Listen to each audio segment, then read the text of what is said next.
오늘은 7월 세 번째 주일을 맞았습니다. 지금쯤 휴가철이 시작되는 때가 아닐까 싶어요. 여러분들도 이제 더운 여름철을 맞아서 또 휴가를 다녀오기로 하실 텐데 안전과 건강에 유의하시기 바랍니다. 그리고 여러분들 가급적이면 주의를 끼고 어디를 가지 마시고 항상 주의는 본교에서 지키라 하는 그런 마음을 가지고 여러분들이 휴가를 잘 다녀오시기 바랍니다. 이번 주간에는 중복이 끼어있는 날입니다. 한복판을 지나고 있는 것 같아요. 교회적으로는 중요한 행사들이 계획이 되어 있습니다. 내일과 모레 우리 교육부서 수련회가 있고 또 남녀 전도회 또 시간 되는 분들 연합해서 함께 또 수련회를 다녀오게 됩니다. 그리고 금주 금요일, 토요일, 주일 3일 동안에는 여름 성경학교가 또 본 교회당에서 진행이 됩니다. 교회적으로 가장 더운 때에 여름 행사들이 대부분이 집중이 됩니다. 왜냐하면 우리 다음 세대들이 결국은 방학을 맞이하거나 이런 때에 이런 특별한 시간들을 갖게 되기 때문에 그렇습니다. 이런 모든 일들에 있어서 여러분들을 깨어서 기도해 주시기를 부탁합니다. 주님이 옛적에 십자가를 지시기 전에 말씀하셨던 것처럼 사람의 일이 되지 않도록 기도해 주시기 바랍니다. 이를 위한 일이 아니라 그 일을 통해서 그것이 하나님께서 기뻐하시는 일이 되도록 깨어서 함께 온 성도들이 기도해 주시기를 부탁합니다. 중요한 일들을 앞두고 항상 사단이 여러 가지로 흔들어댄 일들이 늘 생겨나기 마련입니다. 그런 일들을 우리가 예의주시하고 하나님께서 진행되는 모든 일들 또 그 모든 열매까지도 하나님 온전히 주장해 주시기를 위하여 간절하게 기도해 주시기를 부탁을 드리고 또 이런 일에 구체적인 일들을 감당하는 교사들과 또 준비하고 진행하는 모든 이들을 잘 격려해 주시기를 부탁을 드리겠습니다. 오늘도 주님 앞에 또 은혜를 사모하고 나오신 여러분들 크신 은혜와 복이 여러분의 심령 속에 충만하기를 바랍니다. 사도행전의 말씀을 우리가 함께 계속 읽어가고 있습니다. 지난 주일에 은혜의 복음이라 하는 제목으로 함께 말씀을 나누었습니다. 하나님께서 저와 여러분에게 베풀어 주시는 관점에서 복음이 무엇인가 하는 것을 우리가 생각해 보았다면 오늘은 지난 시간에 이어지는 말씀으로 오늘은 말씀을 듣는 사람들의 관점에서 복음에 대하여 함께 생각해 보려고 합니다. 성경은 하나님께서 행하시는 일들을 분명하게 강조해 줍니다. 그러면서도 또 한편 사람이 져야 할 책임에 대해서도 동일하게 강조한다는 겁니다. 우리는 가만히 있는데 되는 게 아니라 하나님께서는 그분이 행하시는 역사 앞에서 우리도 또한 그 일이 진행이 되도록 준비하는 자세를 잘 갖는 것 대단히 중요한 일이다 하는 겁니다. 그래서 지난 시간에는 하나님께서 그분의 은혜로 복음을 통해서 자기 백성들을 구원하시고 세워가시는 일들을 생각해 보았다면 오늘은 복음을 받는 사람의 책임이 어떠해야 될까 하는 것을 중심으로 해서 함께 내용들을 살펴보겠습니다. 오늘 우리가 읽은 본문의 내용은 바울 사도가 제2차 전도여행 중에 에베소라고 하는 지역에서 사역을 할 때 있었던 내용을 우리에게 전달해 줍니다. 에베소에 도착한 바울 사도는 회당을 중심으로 해서 3개월 동안 하나님 나라의 복음을 전합니다. 이 복음을 듣고 믿는 사람들이 있는가 하면 마음이 굳어져서 순종하지 않고 그것을 비방하는 사람들이 있게 됩니다. 바울 사도는 유대인들의 이런 비방과 박해가 거세지자 위 회당에서 복음을 전하는 이들을 그만두고 장소를 옮기게 되는데 두란노 수원이라고 하는 곳으로 자리를 옮겨갑니다. 그곳에서 2년 동안 매일매일 하나님 나라의 복음을 전하게 됩니다. 대단히 굉장한 일이었습니다. 일주일을 단위로 복음을 전하는 정도가 아니라 매일마다 그곳에서 계속적으로 복음을 전하는 일을 감당했다는 겁니다. 결코 쉽지 않은 일이지만 바울 사도는 하나님의 은혜를 힘입어서 이 일을 감당하게 되고요. 그 결과에 대해서 성경 우리에게 뭐라고 가르쳐주냐. 우리가 읽은 본문에 보면 아시아에 사는 유대인들, 헬라인들 모두가 이 복음을 접하게 되었다라고 가르쳐 주고 있습니다. 오늘 저희가 함께 읽은 이 본문의 내용들을 보게 되면요, 이 복음이 동일하게 전파되는데 이 복음에 대한 엇갈린 반응들, 그것이 잘 나타나고 있음을 보여줍니다. 첫 번째는 뭐냐? 이 복음을 듣는 사람들이 믿고 회개하는 사람들이 있다는 것이고, 또 하나는 이 복음이 선포되는데 거역하고 방해하는 사람들이 생겨나는 것을 대조적으로 보여주고 있습니다. 11절로부터 20절의 내용에서는 믿고 회개하는 사람들에 대한 대표적인 사건을 하나 소개해 줍니다. 하나님께서는 바울 사도가 전하는 복음을 확증하시기 위해서 바울 사도의 손을 통해서 놀라운 능력을 행하게 해주십니다. 사도가 가지고 있는 손수건이나 앞치마를 그들에게 얹기만 해도 병든 사람들이 고침을 받는 역사가 있게 되었고, 귀신 들렸던 사람은 그 귀신이 쫓겨나가는 기적이 함께 동반되었습니다. 이러한 능력을 부러워했던 몇몇 사람들은 흉내 내기 급급했습니다. 흉내를 내려다가 오히려 큰 봉변을 당하는 사건이 발생합니다. 15절 말씀에 보면은 악기가 이렇게 말하죠. 그 흉내내는 사람들에게 이렇게 말합니다. 내가 예수도 알고 바울도 알거니와 너희는 누구냐? 이렇게 말하면서 흉내내는 사람들을 짓눌러 버리게 되니까 그들이 상한 상태에서 몸을 벗은 채로 도망치는 사건이 일어나게 되었습니다. 이 사건이 많은 사람들의 귓가에 울려 퍼집니다. 이 사건에 대해서 들었던 모든 에베소에 있는 사람들은 이것으로 인하여 두려운 마음을 갖게 되었고요. 주 예수 그리스도, 그분은 살아계시구나 하는 사실들을 깨달으면서 주의 이름을 높이게 됩니다. 많은 사람들은 자신들이 잘못한 것을 자복하고 행한 일을 고백하면서 회개하는 일이 나타나게 되었고, 사람들을 마술 같은 것으로 속여서 자기에게 관심을 갖게 했던, 마술 행하던 많은 사람들이 그 마술을 위해 필요한 책들을 다 가져와 가지고 그것을 모아 불사르게 되는 놀라운 일이 일어나게 된 것입니다. 성경은 말해주기를 그 책을 태운 값을 환산해 보니까 은 5만이나 될 정도로 그렇게 많은 책들을 태워버렸다는 겁니다. 그 사람들이 여태까지 그게 전부인 줄 알고 그걸 가지고 살아왔던 사람들이었어요. 그런데 자신들이 여태껏 살아왔고 믿었던 그 모든 것들이 다 허망하고 헛된 것이구나 하는 것을 깨닫고는 그 모든 것들을 내가 다 태워버리겠다. 내가 앞으로 남은 생에 이런 헛된 일들을 구하면서 사람들을 속이면서 나 살지 않겠다. 이렇게 말하고서는 그런 모든 책들을 다 태워버린 겁니다. 이것은 그들이 잘못된 그들의 종교에서 돌아서서 참된 종교, 하나님을 섬기는 종교로 돌아왔다고 하는 분명한 증거였습니다.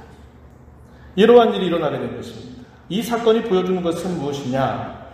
복음의 권세 혹은 복음의 능력으로 말미암아 많은 사람들이 믿고 회개하는 모습을 보여줍니다. 이것은 참으로 복된 일이 아닐 수 없죠.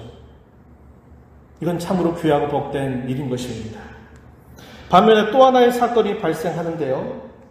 복음으로 인해서 큰 소동이 일어납니다. 이 일의 중심적인 역할을 했던 인물은 데메드리오라고 하는 사람입니다.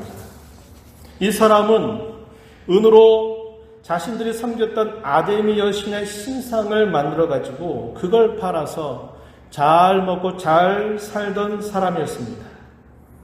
이 사람이 사람들을 선동하는데 먼저 자기가 하는 직업으로 먹고 살아가는 사람들을 선동합니다. 같은 직업으로 먹고 살아가는 사람들을 선동해서 어떻게 말을 하냐면 이런 이야기를 하는 겁니다. 27절 말씀에 보면 자신들의 영업이 아주 천해지고 말았다. 이러다가 우리는 밥 빌어먹게 생겼다. 이런 이야기를 하는 겁니다. 왜요? 많은 사람들이 자신들이 살아온 것이 헛된 줄 알고 다 불태워버리고 예수 그리스도를 믿는 신앙인으로 돌아서게 되니까 사람들이 따르지 않는다는 겁니다. 또 무슨 얘기를 하면 우리가 그 오랜 세월 동안 섬겨왔던 아담의 신전을 경홀하게 여기게 되는 이런 일이 생긴다. 이렇게 또 이야기하는 겁니다. 그리고 아담의 여신, 이 아담이가 그 위험이 떨어져 버리게 될 위험에 처해 있다. 우리 가만히 있어서는 안 된다. 그 사람을 막아야 된다. 이렇게 선동을 했던 것입니다. 그러자 그런 같은 직종에 있었던 사람들이 반응합니다. 뭐라고 반응하느냐? 그다 에베소 사람의 아담이여, 이렇게 한 소리를 모으면서 소리를 외치면서 사람들이 바울의 동료들을 붙잡아가지고 극장으로 그를 데려가서 바울과 그의 동료들을 처단하려고 하는 일을 하게 되었습니다. 바로 그때에 서기장이라고 하는 사람이 일어나서 그런 모든 소요를 분명하고 차분하게 합리적으로 처리해야 된다. 이러한 일들을 함부로 해서는 안 된다. 이렇게 말하면서 그 소요를 진정시키게 되는 사건이 있게 됩니다. 이 사건이 보여주는 것은 뭐냐? 복음 전파에 대해서 거역하고 박해하는 사람들의 모습을 보여주고 있다는 겁니다. 이것은 참으로 안타까운 일이 되는 것입니다. 에베소에서 있었던 이 두 가지 사건만이 아니라 우리가 사도행전의 말씀을 계속 읽어가다 보면 동일한 메시지를 우리는 확인하게 됩니다. 복음에 대한 이 양면적인 반응, 똑같은 말씀이 선포되는데 한 사람은 그 말씀을 듣고 자신들의 죄를 회개하고 또 그들이 예수 그리스도를 믿음으로 말미암아 구원을 받는 역사가 일어난다 하면, 동일한 복음이 선포되는데 또 한쪽의 사람들은 자기들의 길을 가리고 마음이 완악해져서 바울과 그의 동료들을 죽이려고 하는 그런 마음으로 반응하는 것이 나타나고 있다는 겁니다. 이것은 에베소만이 아니라 사도가 가는 곳곳마다 이 복음이 증거되는 가운데 나타나는 두 가지 엇갈린 반응이었다고 하는 것입니다. 여러분 한번 생각해 보십시오. 만약에 사도가 전하는 이 복음이 사람들에게 별스럽지 않거나 그저 사람들의 가십거리, 재밌거리처럼 이해하게 될 수 있는 말, 그런 정도였다면 사람들이 이런 반응을 결코 할 수 없습니다.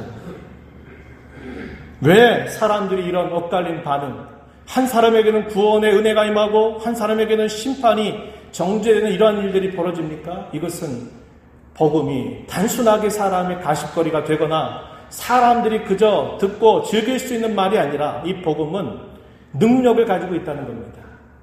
사람의 생명과 죽음을 가르는 그런 능력을 나타내고 있다는 것을 보여줍니다. 이것을 우리는 복음의 권세라고 부르고 다르게는 복음의 능력이다라고 부릅니다.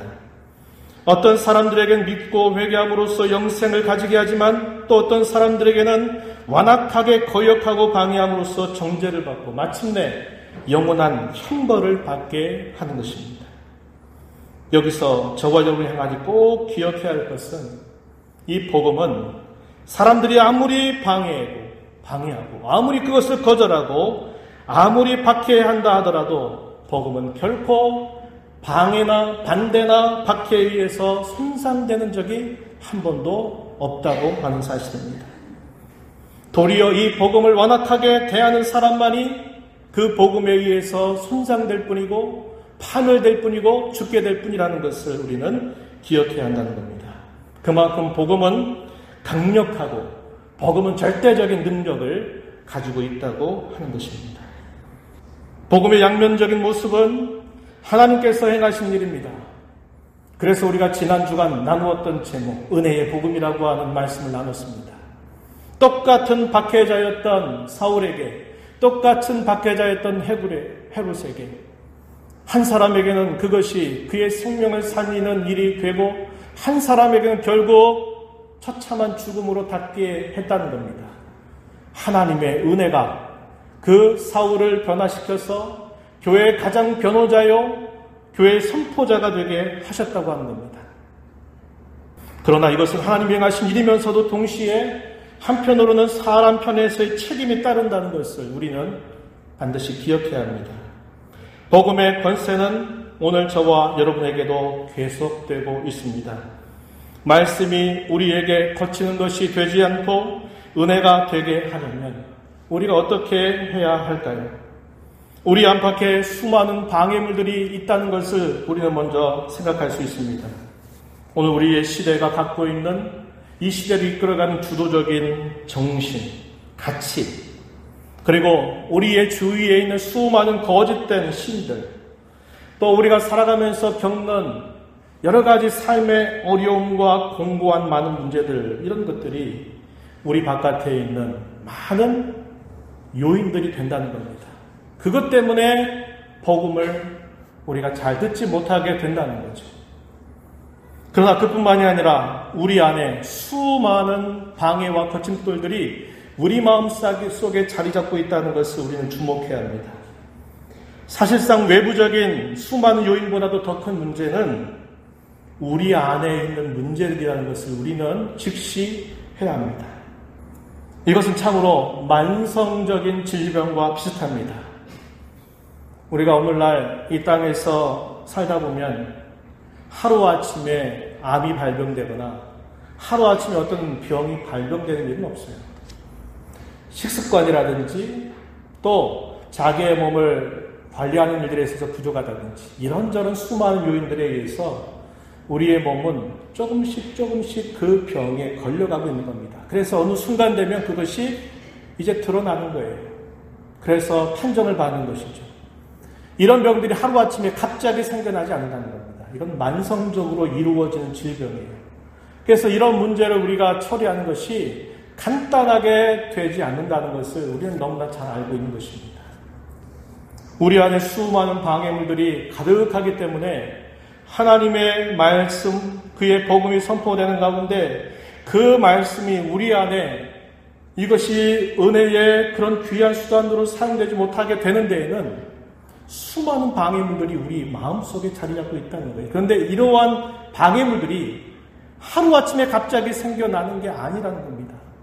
나도 모르는 사이 내가 방치하고 있는 그 순간 내 신앙의 습관들, 내가 늘 살아가는 나의 삶의 모습들 속에서 이러한 것들이 조금씩 계속 자리를 잡게 되면서 이게 어떤 증세가 나타나게 될 때는 그때는 이 병이 쉽게 치유되지 않는 것과 같아진다고 하는 것입니다. 그래서 이것은 만성적인 질병과 같아요. 근절시키기가 결코 쉽지 않다는 겁니다. 그래서 우리는 하나님 앞에 매일 설 때마다 우리의 마음을 추스리고 또 추스리고 우리의 마음을 들여다보고 또 들여다보고 그분의 은혜로 우리를 치유해 주시기를 우리가 구하지 않는다면 우리의 마음은 쉽게 치유될 수 없다는 거예요. 내가 한번 마음 먹으면 나 다 할 수 있어. 그렇게 생각하는 사람이 있습니까? 내가 한번 말씀에 순종하기로 하면 난 모든 걸 다 할 수 있어. 자신만만한 사람이 있습니까? 안 돼요. 안 되게 돼 있습니다. 그래서 저는 여러분들에게 두 가지를 나누고 싶어요. 하나는 이런 부분들을 조심하자는 거예요. 하나님의 은혜를 거역하는 사람들, 하나님의 말씀을 거역하는 자들에 대한 경고에 우리는 귀를 기울여야 합니다. 히브리서 12장 15절 말씀에 보면요. 이런 말씀이 있어요. 너희는 하나님의 은혜에 이르지 못하는 자가 없도록 하고 또 쓴 뿌리가 나서 괴롭게 하여 많은 사람이 이로 말미암아 더럽게 되지 않게 하라. 이렇게 권면합니다. 하나님의 은혜에 이르지 못하는 자가 없도록 해라. 이렇게 말하죠. 쓴 뿌리가 나서 괴롭게 하여 많은 사람이 이로 말미암아 더럽게 되지 않도록 해라. 주의해라. 이렇게 사도가 권면합니다. 히브리서는 박해받고 있는 성도들에게 전해진 편지입니다. 한편으로는 위로와 격려를 주는 뜻이 있고요. 또 한편으로는 하나님의 말씀을 거역하는 자들에 대한 엄숙한 경고의 메시지가 전달되는 성경입니다. 쓴뿌리가 난다. 오늘날 기독교 상담하는 사람들은 쓴뿌리라고 하는 걸 하나의 개념으로 만들어가지고 이 쓴뿌리가 사람의 마음을 해친다고 이야기해요. 그런데 여기서 말하는 이 쓴뿌리가 뭐냐? 우리의 마음이 완악해지고 황량해져가지고 하나님의 말씀을 받지 못하게 만드는 그 요인들을 여기 쓴뿌리라고 하는 말로 표현한 겁니다. 하나님의 은혜에 이르지 못한 자가 없도록 해야 된다. 쓴뿌리 때문에 그들의 마음이 더럽혀지지 않도록 해야 된다. 라고 이렇게 권면하고 있는 겁니다. 고린도후서 6장 1절에서는 또 이런 권고를 덧붙입니다. 하나님의 은혜를 헛되이 받지 말라. 사도는 이렇게 권면합니다. 하나님의 은혜, 그 은혜가 얼마나 소중하고 값지고 귀한 것입니까? 그런데 그 은혜를 헛되이 받지 말라라고 이야기합니다. 왜 이렇게 권면할까요? 이렇게 많이 되기 때문에 권면하고 있는 것입니다. 출애굽기 6장 9절 말씀에 보면 또 이런 말씀이 있어요. 모세가 이와 같이 이스라엘 자손에게 전하나 그들의 마음의 상함과 가혹한 노역으로 말미암아 모세의 말을 듣지 아니하였더라. 이렇게 말합니다. 어떤 말씀이 주어졌느냐? 하나님께서 모세를 불러서 고통받고 노역으로 힘겨워하고 있는 자기 백성들에게 하나님께서 모세를 보내면서 모세야, 내 백성들에게 가서 너 이렇게 전해라. 하나님께서 옛적에 우리 조상들과 세운 언약을 기억하고 하나님이 우리를 건져내시겠다고 하셨다. 여호와인 줄 내가 보여주겠다고 하셨다. 이 이야기를 백성들에게 전하라고 하는 말을 듣고 모세가 백성들에게 그 말을 전해요. 그런데 이 백성들의 마음이 어땠다고 말해요? 마음이 상했다는 거예요. 처음에 이 일을 시작하려고 하니까 바로가 더 완강하게 거절하죠. 그 말을 안 했더라면 더 심해지지 않았을 거예요. 그런데 모세가 가서 하나님의 백성 내보내라고 했다 이 말을 전하니까 바로가 뭐라고 했냐면 야, 너네가 지금 아주 편하니까 그렇게 하는 거지? 그래, 너 한번 당해봐라. 그리고 바로가 어떻게 하냐면 더 힘들도록 노역을 시키는 겁니다. 만들 재료까지 너희가 다 구해서 하루에 정한 만큼 만들어라. 그러니까 백성들이 어때요?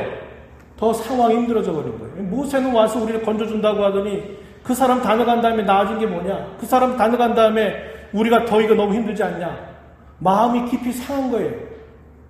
그러니까 모세가 이런 복된 이야기를 전해주고 하나님의 말씀을 그들에게 전해주는데 그 백성들이 반응이 마음이 상한 것, 가혹한 노역 때문에 모세가 전해주는 그 복된 말씀을 듣지 아니하였다고 이야기합니다.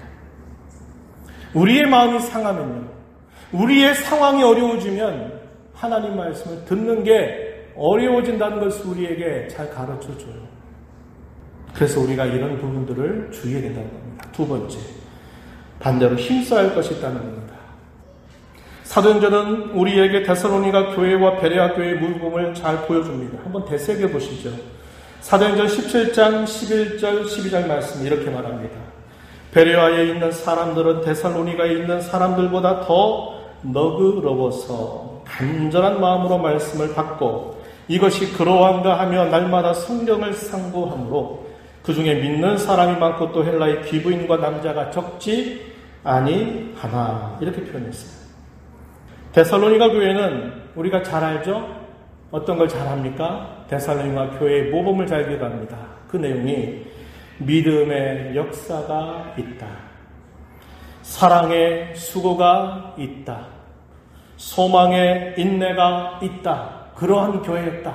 이렇게 소개해주고 있는 겁니다.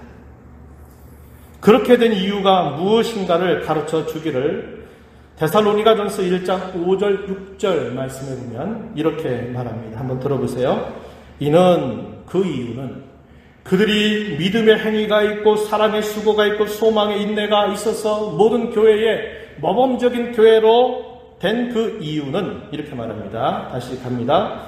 5절 6절 이는 복음이 너희에게 말로만 이른 것이 아니라 또한 능력과 성령과 큰 확신으로 된 것입니다. 우리가 너희 가운데서 너희를 위하여 어떤 사람이 된 것은 너희가 아는 바와 같으니라.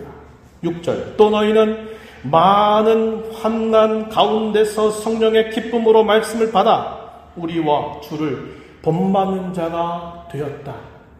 그러하기에 너희의 믿음의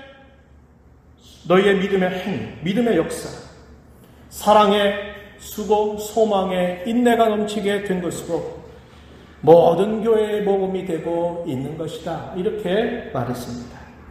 베레아 교회는 어떻습니까? 오늘 우리가 읽었던 말씀 17장 11절 12절에서 읽은 것처럼 베레아 교회는 데살로니가 교회보다도 더 좋은 자세를 가지고 있다고 사도는 말합니다. 그게 무엇이었습니까? 간절한 마음으로 말씀을 받고 그것이 그러한가를 날마다 상고하였다. 이 상고한다 이 말은 쉽게 말하면 연구했다 이 말입니다. 이것을 두고 우리가 옛날 읽었던 성경에서 뭐라고 말했어요? 더 신사적이다 이렇게 말했어요. 우리 개역개정에서 약간 뜻이 애매해졌는데 더 너그러워졌다 이렇게 표현했습니다. 이걸 직역하면 무슨 말이냐? 더 고상하다 이 말입니다. 더 훌륭한 신앙 자세다 이렇게 이야기하고 있는 것입니다. 하나님의 말씀이 그러한가를 상고했다, 연구했다 이 말은 하나님의 말씀의 내용들을 주의 깊게 봐서 그 말씀이 무슨 뜻인가를 차분하게 깊이 상고했다는 것을 말하는 겁니다. 그렇게 함으로써 그들은 데살로니가 교회가 보여준 그 모범보다도 더 훌륭한 좋은 모습을 보였다고 이렇게 평가하고 있는 것이에요. 무엇을 입을 것인가? 저는 몇 가지로 구체적으로 여러분들을 권면하겠습니다. 첫째, 우리의 마음이 죄로 인하여 우리의 상황 때문에 마음이 둔감해지지 않고 마음이 완악해지지 않고 오히려 우리의 마음이 오류하고 부드러운 마음을 주시도록 늘 하나님의 은혜를 구해야 한다는 겁니다. 우리의 마음이 굳어지는 거 한순간에 굳어져요. 뭔가 듣기 싫으면 한마디 들으면 벌써 표정이 딱 바뀌어버리고 태도가 확 바뀌어버리는 것이 나타나죠. 우리의 마음이 종잡을 수 없는 겁니다. 우리의 마음을 하나님이 다스려 주시지 않으면 그분이 우리의 마음을 부드럽고 온유한 마음으로 우리의 마음을 끊임없이 우리의 마음을 갈아엎어 주지 않으면 우리의 마음은 잡초와 같아 망가진 정원 같습니다. 그대로 두면 어떻게 되는 줄 아세요? 정원이 잡초들에서 다 망가지듯이 저절로 망가지는 게 우리 마음이에요. 황량해진다 이 말이에요. 그래서 우리는 늘 하나님 앞에 설 때마다 죄 때문에 우리의 마음이 무뎌지고 무감각해지고 우리의 마음이 완악해지지 않도록 하나님의 은혜를 끊임없이 구해한다는 거예요. 두 번째, 읽는 말씀, 듣는 말씀을 다시 한번 되새기자는 겁니다. 예배당 문을 열고 나가는 순간 무슨 말씀을 들었는가를 까먹고 간다면 이것은 우리에게 큰 책임이 된다는 거예요. 히브리서 2장 1절 말씀 이런 말씀이 있습니다. 그러므로 우리는 들은 것에 더욱 유념함으로 우리가 흘러 떠내려가지 않도록 함이 마땅하다. 하나님의 말씀이 그저 물 흘러가듯이 떠내려가지 않도록 그 말씀을 잘 간수해야 된다고 우리에게 말해줘요. 세 번째, 말씀 가운데서 베푸시는 주님의 은혜가 무엇인가를 찾으십시오. 내가 듣기 좋은 말 거기에 귀를 기울이지 말고 이 본문 속에서 하나님이 내게 어떤 은혜를 베푸셨는가를 먼저 찾으세요. 그리고 주님이 내게 뭘 기대하시는가를 찾으세요. 이 자세를 가져야 합니다. 어떤 말씀을 읽든지 어떤 말씀을 듣고 공부하든지 우리는 그 말씀을 통해서 택하신 자기 백성들에게 베푸신 하나님의 그 은혜가 얼마나 크고 부유한가를 발견해야 되고 그 은혜로 그치는 것이 아니라 그 은혜를 말하면서 하나님이 내게 뭘 기대하시는가를 찾아내야 한다는 겁니다. 마지막으로 네 번째, 모든 상황 속에서 말씀을 붙들고 의지하며 순종하자는 겁니다. 말씀을 먹고 그 먹은 말씀으로 살아가는 것은 저와 여러분 성도에게 주어진 특권이면서 동시에 그것은 의무입니다. 그리고 그 말씀을 부여잡고 그 말씀을 순종하는 것은 큰 일이 아니에요. 거듭 이야기하지만 작은 것부터입니다. 그리고 모호하게 생각하지 말고 구체적으로 생각하라는 거예요. 그리고 실현 가능한 것부터 그렇게 그 말씀을 내가 순종하도록 애쓰라는 거예요. 이상한 건 뭐냐? 내가 그 말씀을 지키려고 내가 자그마한 것이라도 하나 순종하려고 애를 쓰면요, 그 말씀의 뜻이 더 깊이 깨닫게 된다는 거예요. 말씀은 행하려고 할 마음이 없고 듣고 어떻게 하겠다고 하는 자세가 없이 그 말씀을 내가 이해한다? 이해할 수 없어요. 이러한 태도에 힘을 기울이자고 하는 겁니다. 말씀 맺겠습니다. 오늘 우리가 나눈 말씀은 우리의 신앙 여정을 다 마칠 때까지 가슴에 깊이 새겨야 할 말씀입니다. 잊지 마십시오. 우리가 처음 복음을 듣고 믿고 구원받으면서 기뻐했던 때가 다 있지 않았습니까? 복음의 선한 능력을 우리가 살아가는 인생의 모든 여정 속에서 계속 맛을 보고 그 복음 가운데서 계속 자라가고 그 복음 안에서 기뻐하는 삶을 살아가시게 되기를 진심으로 바랍니다. 그러기 위해서 주의해야 할 것, 힘을 기울여야 할 것들 가슴에 깊이 새기면서 그 말씀의 능력이 오늘도 나에게 내 생에 다하도록 그 말씀의 능력이 나에게 좋은 열매로 나타나도록 힘을 기울이자고 하는 것입니다. 그럼으로써 말씀이 힘이 있어 흥왕하여 세력을 얻는 그러한 교회, 그러한 성도 여러분이 되기를 진심으로 바랍니다. 하나님 아버지 감사합니다. 사도행전의 말씀을 읽어가면서 하나님께서 은혜로 자기 백성들에게 크신 구원의 은혜를 베풀어 주신 것을 보았습니다. 뿐만 아니라 그 말씀을 듣는 자들로서 우리가 마땅히 생각해야 될 중요한 책임이 무엇인가도 오늘 함께 생각해 봅니다. 하나님의 은혜를 헛되이 받지 않게 하시고 우리의 마음이 황량해져서 무감각해져서 완악해져서 쓴뿌리가 우리 마음에 가득함으로 하나님의 말씀을 흘려 떠내러 보내거나 그 말씀을 잊고 살아가는 삶이 아니라 그 말씀을 저희 가슴에 깊이 간수하고 순종하고 저희의 것으로 만들므로 말미암아 우리의 신앙의 여정이 다하는 그날까지 주의 복음의 은혜 안에서 그 복음의 능력을 경험하며 살아가는 저희 모두가 되게 하여 주옵소서. 예수님 이름으로 기도하옵나이다.